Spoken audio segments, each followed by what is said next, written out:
gentlemen, we thank our Honorable Chief Minister for having led us from the big. Sir, thank you, sir. We'll follow your footsteps. சில தலைவர்கள் காலத்தை பின்பற்றுவார்கள், சில தலைவர்கள் காலத்தை வழிநடத்தி சகாப்தமாக மாறுவர்.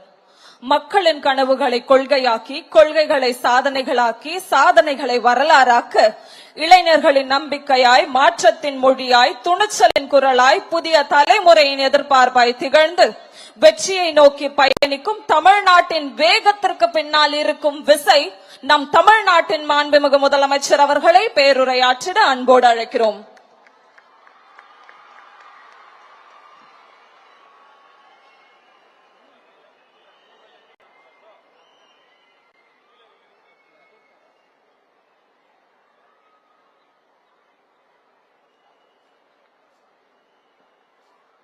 மாண்புமிகு அமைச்சர்களுக்கும்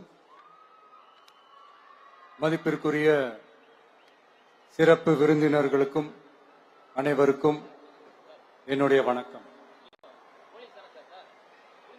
ஒரு சில நிகழ்ச்சி மட்டும்தான்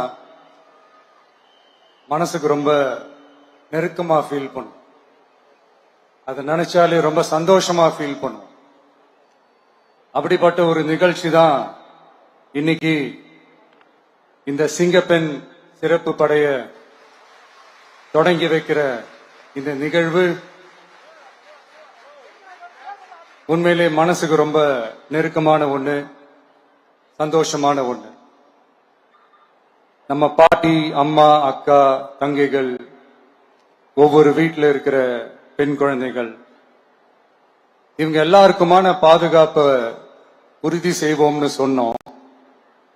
ஆனா அது எலெக்ஷனுக்காக மட்டுமே கிடையாது, மனசிலிருந்து நிஜமா உண்மையா உணர்வு பூர்வமா சொன்னதுதான். பெண்களுக்கு எதிரான இந்த கொடுமைகள்ல நமக்கு எப்பவுமே 0 டாலரன்ஸ் தான், அதுல ரொம்ப உறுதியா இருக்கிறோம். சோ சொன்னது எல்லாமே செய்யணும், கொஞ்சம் கொஞ்சமா படிப்படியா அதை செயல கொண்டு வரணும், அதுல ரொம்ப தெளிவா இருக்கிறோம்.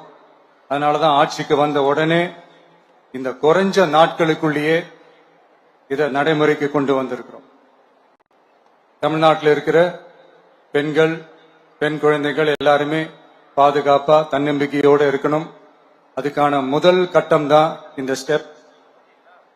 இது மனசுக்கு ஒரு மன நிறைவை கொடுத்தாலும் அதே நேரத்தில் பெண்களை பத்தின சில செய்திகள்லாம் கேட்கும் போது உண்மையிலேயே மனசு பதறுது, கண்ணு கலங்குது, அது கண்ட்ரோல் பண்ணவே முடியல.